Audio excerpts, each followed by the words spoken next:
7 kebiasaan orang kaya yang bisa ditiru. Pernahkah kamu bertanya-tanya, kenapa ada orang yang penghasilannya tidak selalu paling besar, tetapi hidupnya terlihat semakin stabil? Sementara itu, ada orang yang setiap kali mendapatkan tambahan uang, justru merasa uangnya semakin cepat habis. Contohnya sederhana, seseorang mendapat gaji 5 juta rupiah. Ketika penghasilannya naik menjadi 7 juta, gaya hidupnya ikut naik. Ketika naik lagi menjadi 10 juta, pengeluarannya juga ikut mengejar. Akhirnya, penghasilan bertambah, tetapi tabungan hampir tidak berubah. Di sisi lain, ada orang yang ketika penghasilannya naik, tidak langsung menaikkan gaya hidup. Mereka justru memperkuat tabungan, mengurangi utang, membangun aset, dan mencari cara agar uang yang mereka miliki bisa menghasilkan lebih banyak uang. Menariknya, banyak kebiasaan seperti ini sebenarnya tidak membutuhkan modal besar. Pelajar bisa mempraktikannya, mahasiswa bisa mempraktikannya, keluarga kecil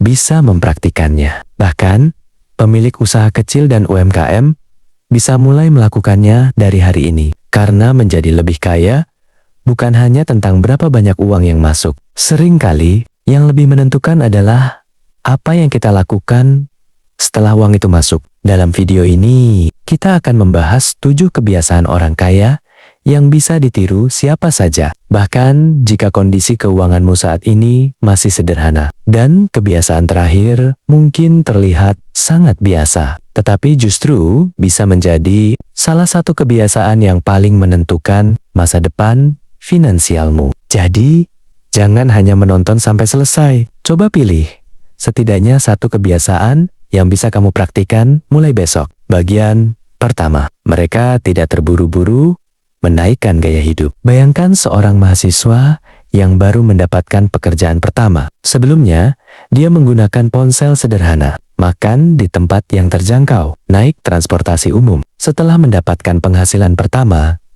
dia mulai berpikir, sekarang saya sudah punya uang, saya harus menikmati hasil kerja keras saya. Tidak ada yang salah dengan menikmati hasil kerja. Masalahnya muncul ketika setiap kenaikan penghasilan selalu diikuti kenaikan gaya hidup. Dapat gaji lebih besar, membeli kendaraan yang lebih mahal. Pendapatan naik, pindah ke tempat tinggal yang lebih mahal. Bonus datang, langsung membeli barang yang sebelumnya tidak terlalu dibutuhkan. Inilah yang sering disebut sebagai lifestyle inflation, atau kenaikan gaya hidup mengikuti kenaikan penghasilan. Orang yang memiliki kebiasaan finansial baik biasanya tidak langsung menaikkan standar hidup setiap kali pendapatan mereka meningkat. Misalnya, seseorang mendapatkan tambahan penghasilan 1 juta rupiah. Daripada seluruhnya digunakan untuk konsumsi, dia bisa membagi tambahan tersebut. Sebagian untuk kebutuhan, sebagian untuk tabungan, sebagian untuk investasi atau pengembangan kemampuan, dan sebagian kecil untuk menikmati hasil kerja. Dengan cara ini, kualitas hidup tetap meningkat, tetapi kondisi finansial juga ikut menguat. Untuk pelajar, kebiasaannya bisa sangat sederhana. Ketika mendapat uang tambahan, jangan langsung berpikir, barang apa yang bisa saya beli? Cobalah bertanya, apa yang bisa saya bangun dengan uang ini? Mungkin membeli buku, mengikuti kursus, membeli alat yang membantu pekerjaan, atau menyimpannya untuk kebutuhan yang lebih penting. Orang kaya tidak selalu hidup murah, tetapi banyak orang yang berhasil membangun kekayaan, memahami bahwa tidak semua kenaikan penghasilan harus berubah menjadi kenaikan pengeluaran. Bagian kedua, mereka membayar diri sendiri terlebih dahulu. Ini adalah kebiasaan yang sangat sederhana. Ketika uang masuk, kebanyakan orang melakukan hal seperti ini. Bayar tagihan, bayar cicilan, belanja, makan, hiburan.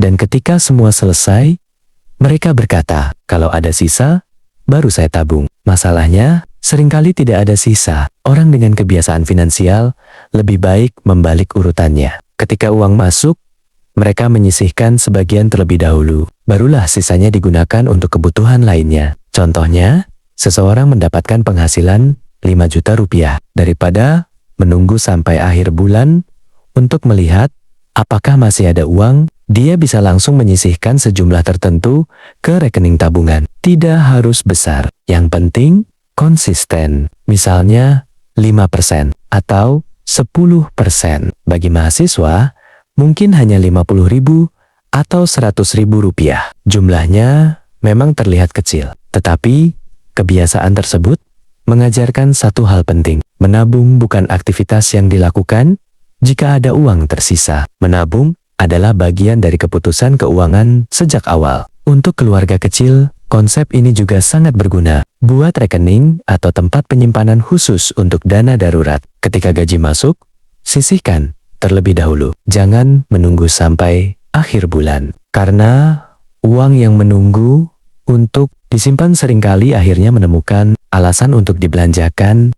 Bagian ketiga, mereka tahu kemana uangnya pergi. Kebiasaan ketiga mungkin terdengar membosankan, tetapi justru sangat kuat. Mereka memperhatikan arus uang. Banyak orang mengetahui berapa penghasilan mereka, tetapi tidak mengetahui secara jelas kemana uang tersebut pergi. Coba bayangkan, pagi membeli kopi, siang membeli makanan, sore membeli camilan, malam memesan makanan melalui aplikasi, ditambah biaya langganan digital, transportasi, belanja online, dan berbagai pengeluaran kecil lainnya. Satu transaksi mungkin terlihat tidak berbahaya, tetapi ketika semuanya dikumpulkan selama 1 bulan, jumlahnya bisa mengejutkan. Karena itu, salah satu kebiasaan sederhana yang bisa ditiru adalah mencatat pengeluaran. Tidak perlu aplikasi rumit. Catatan di ponsel juga cukup. Tuliskan makan,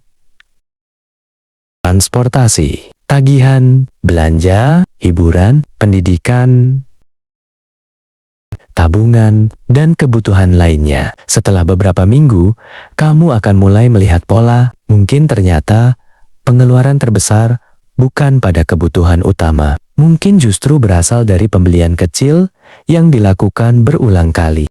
Bagi pemilik UMKM, kebiasaan ini bahkan lebih penting. Jangan mencampurkan uang usaha dengan uang pribadi. Pisahkan sebisa mungkin. Misalnya, uang yang masuk dari penjualan bukan berarti semuanya adalah keuntungan. Dari uang tersebut, masih ada modal, biaya operasional, bahan baku, transportasi, gaji, pajak, jika berlaku, dan kebutuhan bisnis lainnya. Jika semua uang dianggap sebagai uang pribadi, bisnis bisa terlihat ramai, tetapi sebenarnya tidak sehat. Jadi, biasakan mengetahui kemana setiap rupiah pergi. Uang yang tidak dilacak akan sulit dikendalikan. Bagian keempat, mereka membeli aset, bukan hanya barang. Sekarang kita masuk ke kebiasaan yang sangat penting. Orang yang ingin membangun kekayaan biasanya belajar membedakan antara barang yang dikonsumsi dan aset yang berpotensi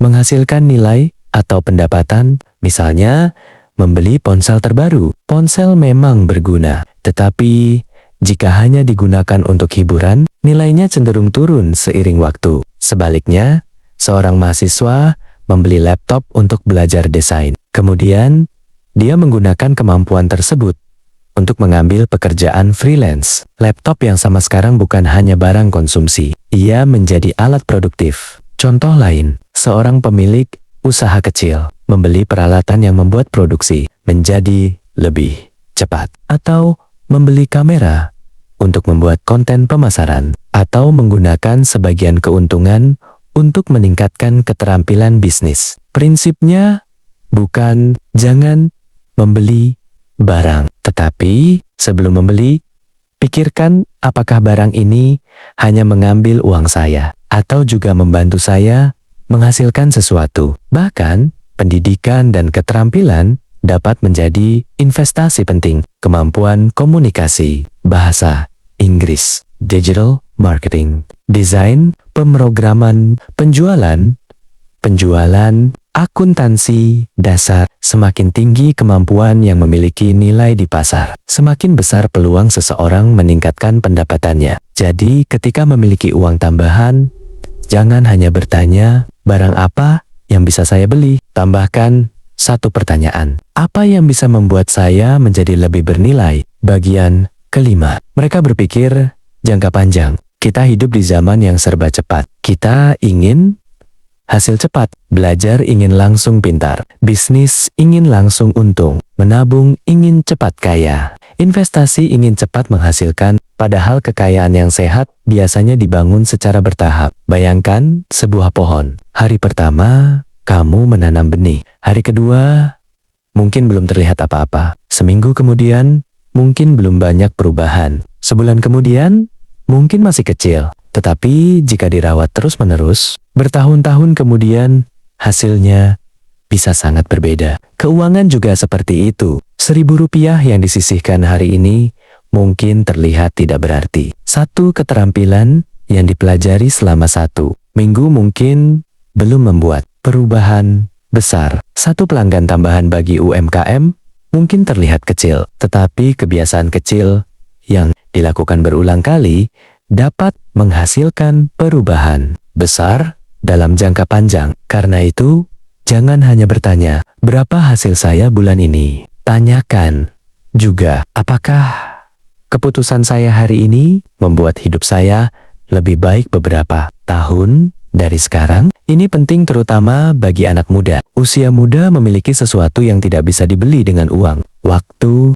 Jika sejak muda seseorang belajar mengelola uang, mengembangkan kemampuan, membangun jaringan, dan menghindari utang konsumtif yang tidak perlu, dia sedang memberikan keuntungan besar kepada dirinya di masa depan. Bagian ke-6, mereka tidak berhenti belajar tentang uang. Banyak orang belajar mencari uang, tetapi tidak banyak yang benar-benar belajar mengelola uang. Padahal, keduanya berbeda. Seseorang bisa memiliki penghasilan besar, tetapi pengelolaan uangnya buruk. Sebaliknya, seseorang dengan penghasilan sederhana bisa memiliki sistem keuangan yang jauh lebih sehat. Karena itu, kebiasaan orang yang ingin meningkatkan kondisi finansial adalah terus belajar. Pelajari bagaimana membuat anggaran, pelajari cara mengelola utang, pelajari perbedaan kebutuhan dan keinginan, pelajari risiko investasi, pelajari cara menghitung keuntungan usaha, pelajari cara menentukan harga produk,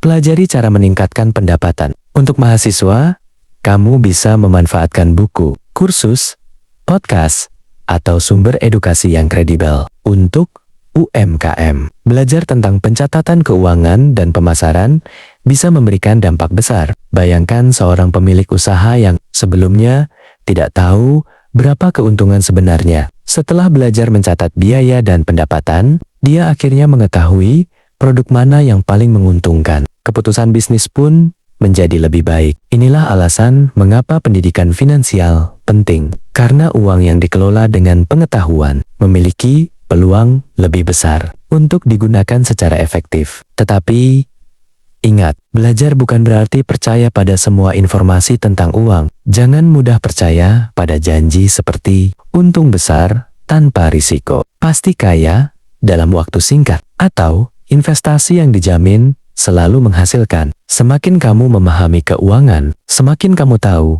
bahwa hasil tinggi biasanya datang bersama risiko yang juga perlu dipahami. Bagian ke-7, mereka menjaga kebiasaan kecil secara konsisten. Sekarang kita sampai pada kebiasaan terakhir, dan mungkin ini yang paling sederhana, konsistensi. Banyak orang mengetahui apa yang harus dilakukan. Mereka tahu harus menabung, tahu harus mencatat pengeluaran, tahu harus mengurangi utang konsumtif, tahu harus meningkatkan kemampuan, tahu harus membuat dana darurat. Masalahnya bukan selalu kurang pengetahuan. Masalahnya adalah tidak konsisten. Bayangkan seseorang menabung Rp1.000.000 hari ini, kemudian berhenti selama 6 bulan. Apakah kebiasaan itu cukup? Bandingkan dengan seseorang yang menabung jumlah yang lebih kecil, tetapi melakukannya secara rutin. Dalam jangka panjang, konsistensi dapat menjadi sangat powerful. Hal yang sama berlaku untuk bisnis. Tidak harus setiap hari mendapatkan pelanggan dalam jumlah besar, yang penting terus memperbaiki produk, melayani pelanggan dengan baik, mencatat keuangan, mengevaluasi kesalahan, mencari peluang baru, dan terus belajar. Begitu juga dengan kehidupan pribadi. Kamu tidak harus mengubah seluruh hidup dalam 1 malam. Mulailah dengan satu kebiasaan kecil. Misalnya, setiap menerima uang, sisihkan sebagian. Setiap malam, catat pengeluaran hari itu. Setiap minggu, evaluasi kondisi keuangan. Setiap bulan,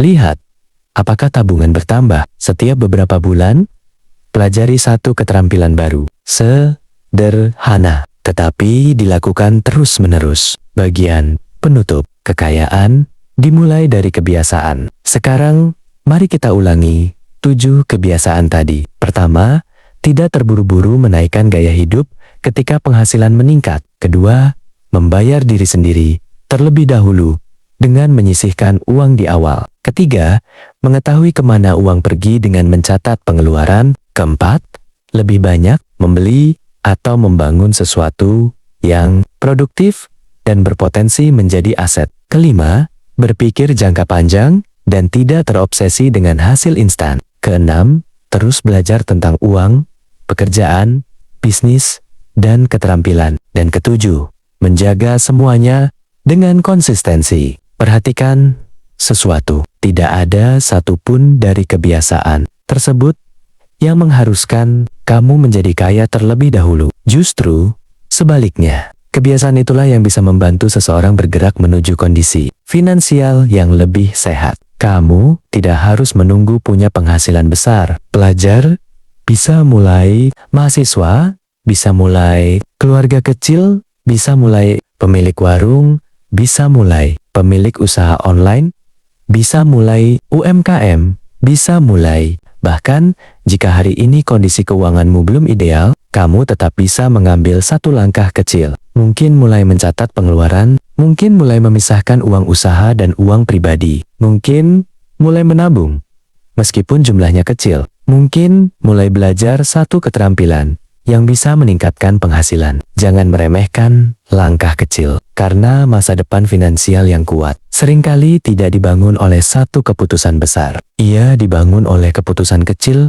yang dilakukan berkali-kali. Dan mungkin beberapa tahun dari sekarang, kamu akan melihat kembali kebiasaan yang kamu mulai hari ini dan menyadari kalau saja saya tidak memulainya waktu itu, mungkin hidup saya akan sangat berbeda. Jadi, setelah video ini selesai, jangan hanya mengatakan informasinya bagus. Pilih satu kebiasaan, hanya satu, dan lakukan mulai besok. Karena mengetahui cara membangun kekayaan adalah pengetahuan, tetapi mempraktikannya secara konsisten adalah perubahan. Jika kamu merasa video ini bermanfaat, bagikan kepada teman atau keluarga yang juga sedang belajar mengelola keuangan. Dan jangan lupa subscribe agar kita bisa belajar bersama tentang keuangan, kebiasaan, dan cara membangun kehidupan yang lebih baik. Sedikit demi sedikit, ingat, kamu tidak harus menjadi kaya hari ini. Kamu hanya perlu membuat keputusan yang sedikit lebih baik daripada kemarin. Sampai jumpa di video